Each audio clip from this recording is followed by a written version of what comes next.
My name is Raja Mia, and this is one of those Recusant Nine emergency transmissions. As in the tradition of these emergency transmissions, they are shared completely free to air. The work I do is only possible, has only been possible, with the kind support of people who either subscribe to Red Wall and the Rabble for either from £3 a month, which is like 75 pence a week, or through buying me the odd coffee. So the links to the Buy Me a Coffee are pinned at the top here, buymeacoffee.com/Recusant9, and also the PayPal link for those of you who want to use PayPal. Now, where do we want to start? There are many places I can start this evening.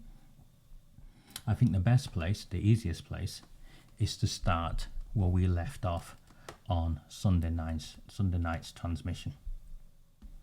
And it involves this man. His name is Harry CATHERALL. He's the Chief Executive of Oldham Council.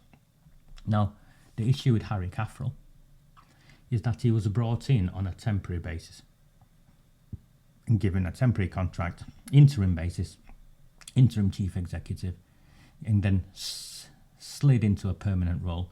And then he announced he was retiring, and then the council couldn't hire or couldn't identify a suitable replacement and convinced him to come back on 3 days a week. And also hired a woman called Emma Barton as a trainee chief executive. Completely unheard of, unprecedented. Harry CATHERALL then negotiated an increase in his working arrangements from 3 days to 4 days because he was missing out on the nice work at the Greater Manchester Combined Local Authority. But to all extents and purposes, the work he's doing in Oldham is maybe 2-3 days at a push. Now in neighbouring Tameside, a coup has taken place where the existing Labour Party leadership has been deposed. And they've been deposed as a consequence of the actions, the lobbying of Angela Rayner, Jonathan Reynolds, etc. The Labour Party hierarchy. Along with that, the Chief Executive and a number of her senior officers have also stepped down, forced out. Now when that takes place, when a council collapses like that, that's because that's what's happened in Tameside. The council has collapsed. The leader of the council and his senior politicians have all stood down, and the chief executive and her senior team have stood down. That's the collapse of a council. What should take place is that the government should send a task force in. Instead, the Labour Party have announced that they're sending in a clean-up crew. And central to those negotiations, my information, is the involvement of James Ignatius O'Rourke McMahon. And lo and behold, even though it's a Labour Party clean-up crew from London being sent, which is unprecedented and wrong, it blurs the boundaries between what government should be doing and what a political party should be doing. The political party should not be enacting the policies of the bureaucrats. The civil service should be doing that, independent of the politicians, so they can right all the wrongs that need righting and also identify any other wrongs that have taken place. Now for some reason that hasn't taken place, and instead what we see is a Labour Party clean-up crew from London being sent to Tameside. Now the problem that clean-up crew have is that they need someone to front them in the council. And that's where Harry CATHERALL comes into play. So this is a man who's propped up the corrupt, criminal actions of a Labour Party administration in Oldham, helped keep them in power by negotiating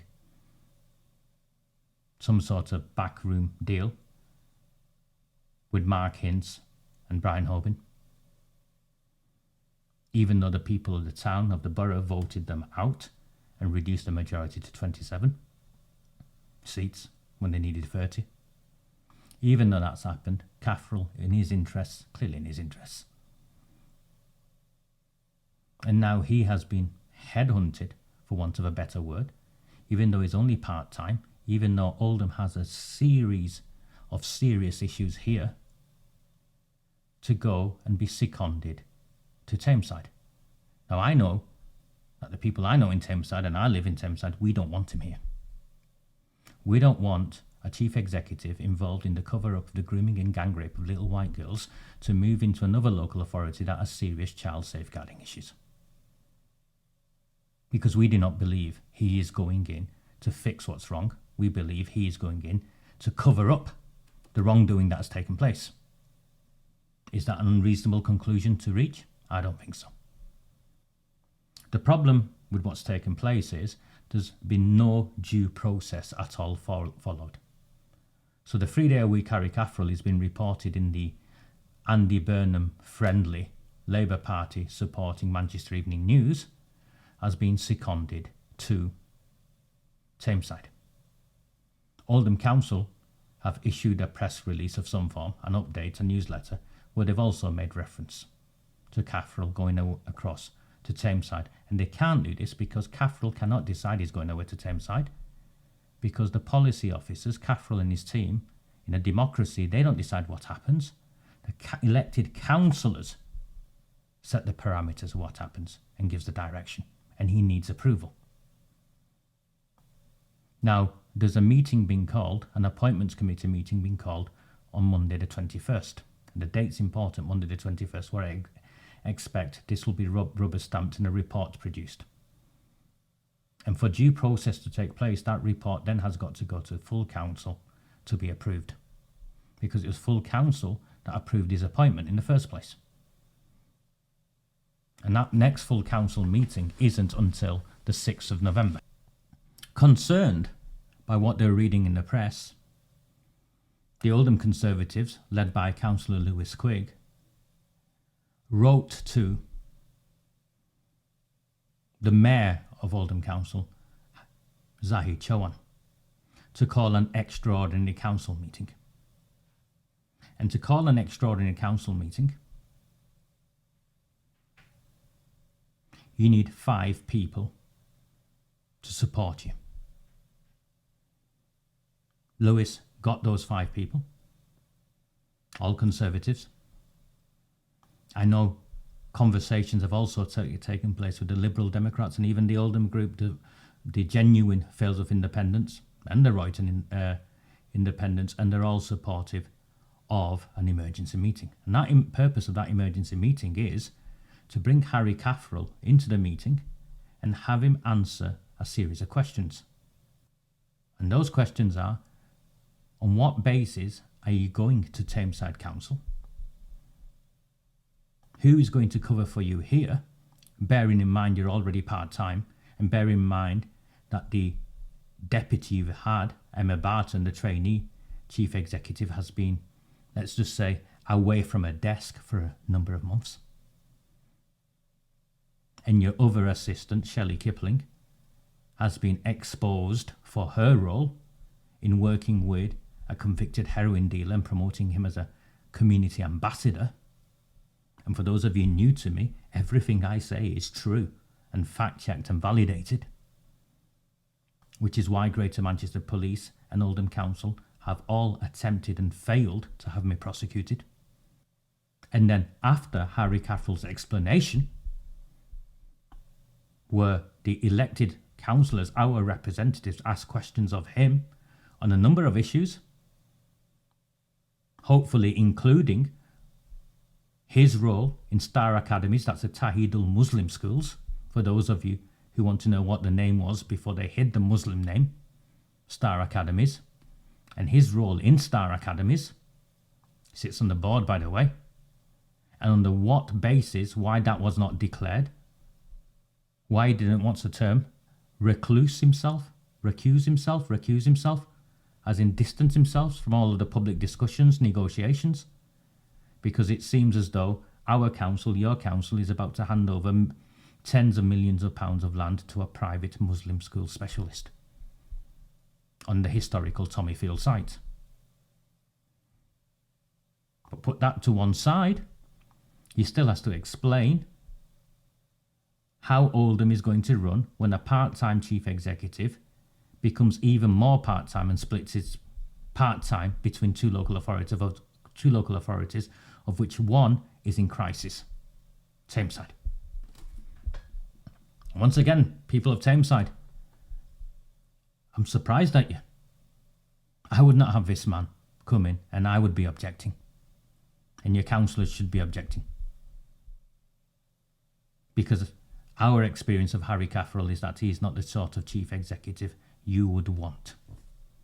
Unless your loyalties are with the Labour Party. The Mayor, Zahid Chauhan, having an understanding of the council constitution and Councillor Quigg's very specific laying out of under what basis he was calling for an extraordinary council meeting, under which article, Article 4, Clause 3.1, 3.1, replied to Lewis Quigg and the others and confirmed that such a that the criteria had been met and the meeting would have to be called.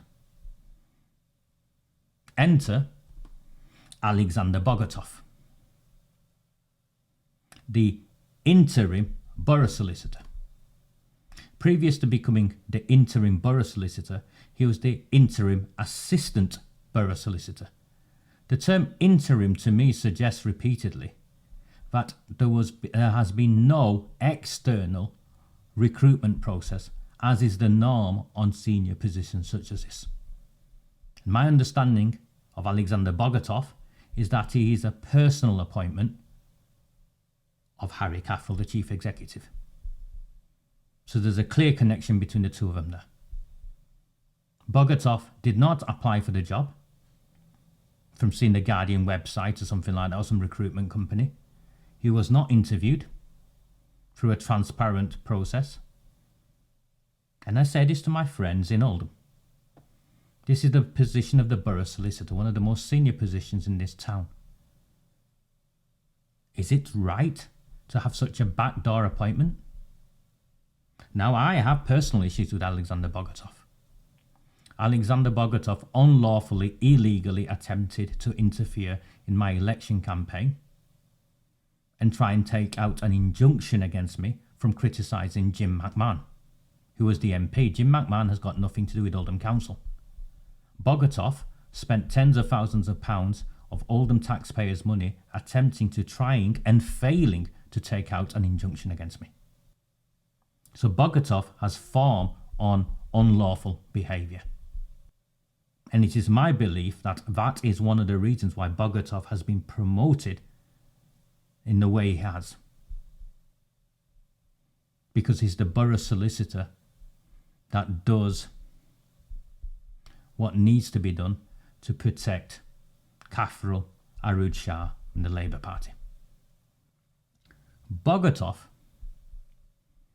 prior to becoming a Borough Solicitor, and this is, again, it should be in the public knowledge, this is what he likes to look like now. You can see the bald head, the shiny bald head. I'm not sure if there's baby oil there.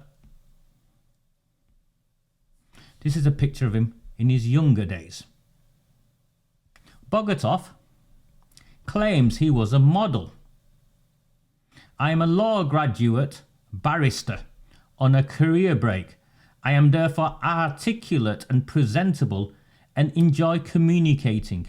I had a brief experience of modelling at university in 2000 when I entered a competition and made it through to the finals, coming runner-up and beating the then Mr. UK. That's Alexander Bogatov, the model. Now, I think it's in the public interest to know just exactly what sort of modelling Alexander Bogatov was doing. And I make no judgment on this, having myself had friends of mine who described themselves as models but were really strippers or call girls and rent boys. I'm talking about friends of mine who described themselves as models to the outside world, but what they did was something else entirely. So I think Alexander Bogatov owes it to the people of Oldham to explain just what sort of model he was. Was he the sort of model who used baby oil? Was "You Can Leave Your Hat On" played in the background whilst he took to stage with a courgette shoved down his speedos? Just what sort of model was he?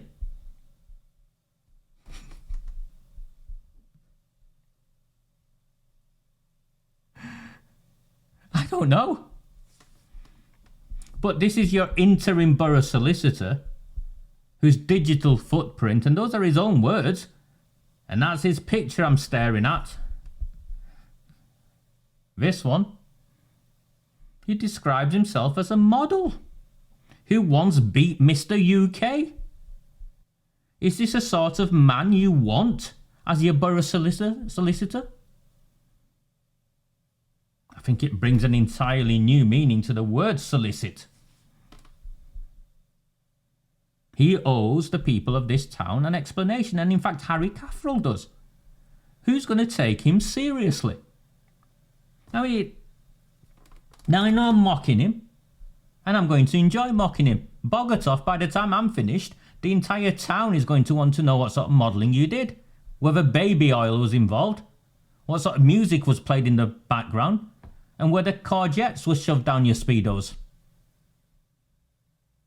I will pay the graphic designer, Ali Akbar. Remember McMahon tried to expose Ali Akbar, the infamous graphic designer. I will pay Ali Akbar to mock up a cartoon of you next to Mr. UK, Bogatov. Maybe I'll hand them out outside Spindles.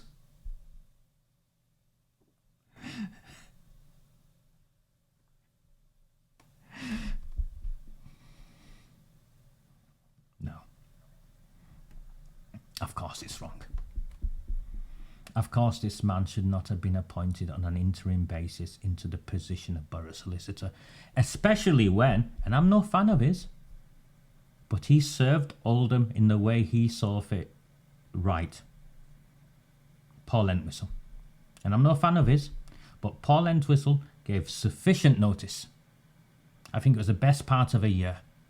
Paul Entwistle gave sufficient notice for Oldham Council to advertise and recruit a borough solicitor.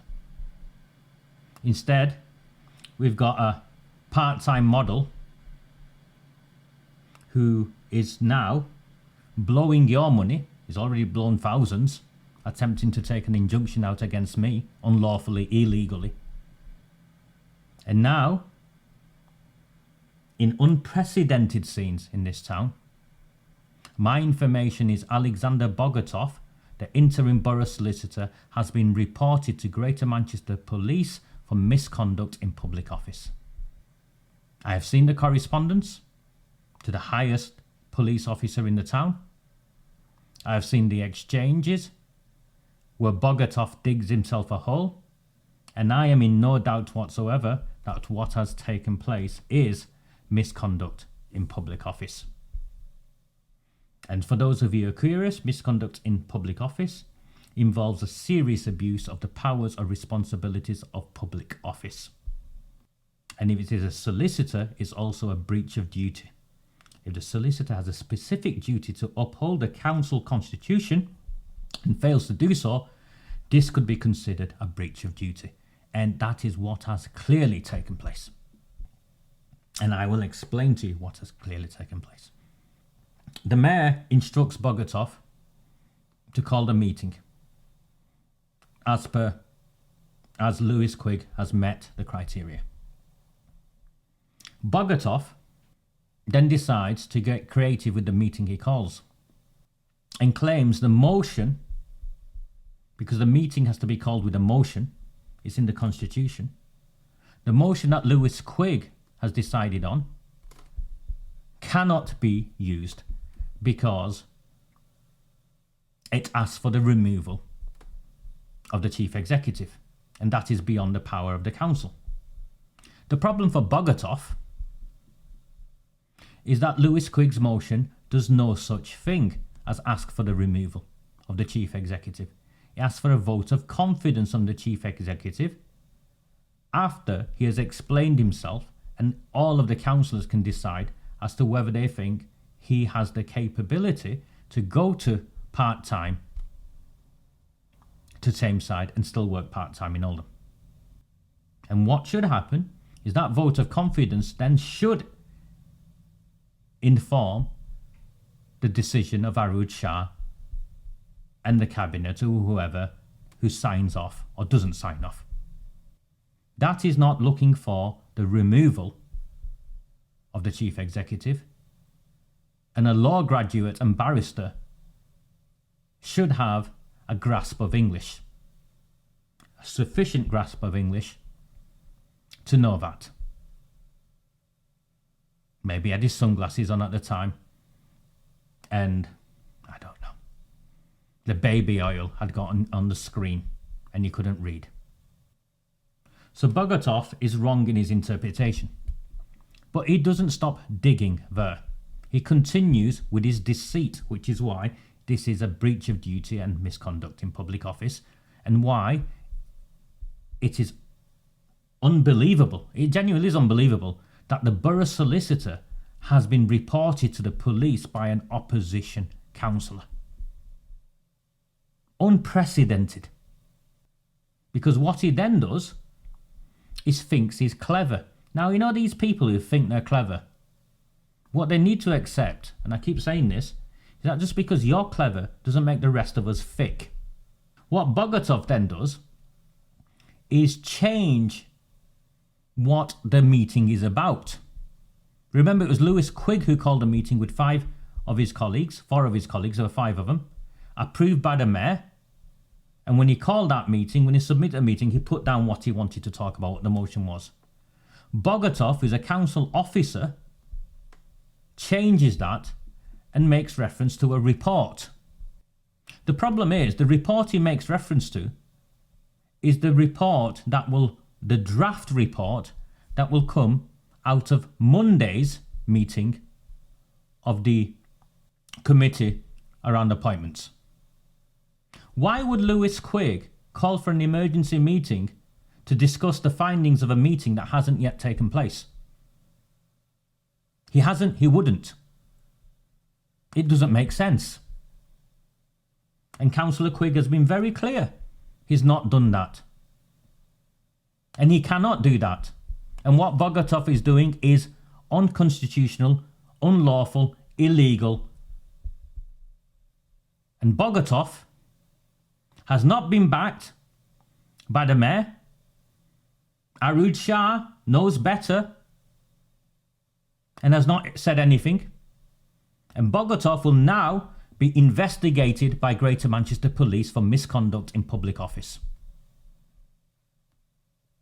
And Bogatov, whilst under investigation, should automatically be suspended, because that is standard protocol. So what's Bogatov trying to do? He's trying to prevent a vote on Harry CATHERALL. He's trying to protect Harry CATHERALL from answering questions asked of him by councillors on how he proposes to juggle both Tameside and Oldham whilst being a part-time chief executive. And I think what Bogatov is trying to do is cement his role as the permanent Borough Solicitor.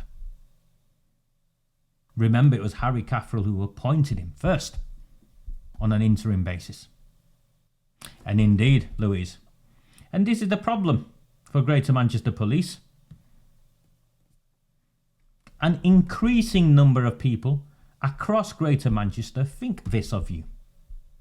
They think you're corrupt. They think you're criminals. They think you're involved in cover-up after cover-up. This is not healthy for a police force. Coming and arresting innocent people like me is not healthy for a police force. Being politically infiltrated, manipulated, the way you have been.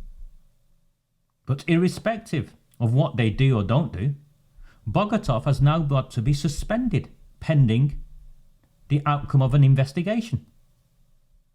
This is a senior council officer who has been reported to the police for misconduct in public office by a senior councillor.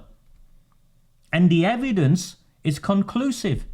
Bogatov is unlawfully interfering in democracy. He is abusing the powers and responsibilities of public office. He has a specific duty to uphold the council constitution and is failing to do so. There's no ambiguity. So what can you do? What can the 200 of you watching? What can you do? What should you do? You need to stop being passengers in this. I appreciate to some of you this is entertainment, but this is more than entertainment. This is about the lives of your children, your grandchildren, your nieces and nephews. Whether you live in Tameside or whether you live in Oldham, you should now be reporting Harry CATHERALL to Greater Manchester Police to be investigated for his conflict of interest, let's put it politely, conflict of interest between a Muslim academy, Star Academies, Tahidul Muslim School for boys, Tahidul Muslim School for girls, that's who they are, and the transfer of public land worth tens of millions of pounds to an organisation he holds a senior position in. If you live in Tameside, you should be contacting your councillors and demanding they call an urgent meeting, an emergency meeting like we are trying to do in Oldham, to make sure that the Labour Party run council in disarray is told in no uncertain terms that Harry CATHERALL is not welcome in Tameside. We do not want a Labour Party clean-up crew, and it is the responsibility of the government to send a task force to Tameside. Not a Labour Party friendly chief executive from a equally failing town, neck deep in the cover-up of the grooming and gang rape of little white girls, to come across to help out with the child protection failings. You have. You can report on 101 and you should lobby your councillors. And for those of you who are asking when the meeting is and what will happen next, well, according to Bogatov, what will happen next, and it's, I have a daughter, like you all know. When your children aren't honest with you and they're chuckling to you because they even know how stupid and implausible their explanation of who ate the biscuits sounds. Well, Bogatov's explanation is completely implausible. There is not a chance in hell Lewis Quigg has called a meeting to discuss a report of a meeting that hasn't taken place, that no one knows yet, and would be in draft form anyway, and would need to be considered before such a meeting would be called. There's no way the mayor would have approved that, because he would have laughed at it. This is Dr. Zahid Chawan. I'm not on the friendliest terms with him, but he's not stupid, is he? You can see his wry chuckle. Councillor Quigg, what nonsense this? You got any samosas? So no. The meeting is at 5:30, the extraordinary meeting on Thursday, next Thursday. That the 24th at the Civic Centre. And those who ask me, I think Councillor Quigg and all of them, all of the genuine opposition, it doesn't matter if I agree with you. The genuine opposition and those who genuinely believe in democracy, which is the right, which is to abide by the Constitution. We all abide by the same rule book, or it's tyranny, isn't it? It's anarchy. What needs to happen, I think what The options are that this fake report is presented, and Arud Shah and her chums, Mark Mintz. I don't know if he'll be wearing his Nazi uniform, perhaps he should be, for a meeting such as this. No doubt Lisa Navesey will be chewing her gum. Hoban and Hindle will be there. You'll have to decide whether they've been paid to be there or not. I'll leave that for you to work out. They have the entire opposition, in my opinion, should do the following. They should make it clear that what Bogatov has done is unconstitutional and that he's been reported for malfeasance, misconduct in public office. And then even though they called the extraordinary council meeting because of what's taken place has been unlawful and illegal, and in an act of solidarity, every opposition councillor to stand and leave. And by the way, notice how the Oldham Times is not reporting on this? Guess why? For those of you who are new to me, my name is Raja Mir. I run the Recusant Nine platform. I've been doing this for 6 years. What I do is only possible with your support. If you found value in this emergency transmission, then please consider buying me a coffee, buying me a samosa, or better still, subscribing, taking a paid subscription out on Redwall and the Rabble. 75 pence a week is nothing to you, but honestly, it means everything to me. I'll see you all soon, and I'll keep you updated on what happens next and how this plays out. The best place to stay updated is on my Patreon page, patreon.com/recusant_9. It's on my Facebook page, all of the links. I post on Patreon because it keeps me protected and it keeps me safe. And you can read the post there for free. Very good evening. Good night. Do not fear them. Do not fear any of them.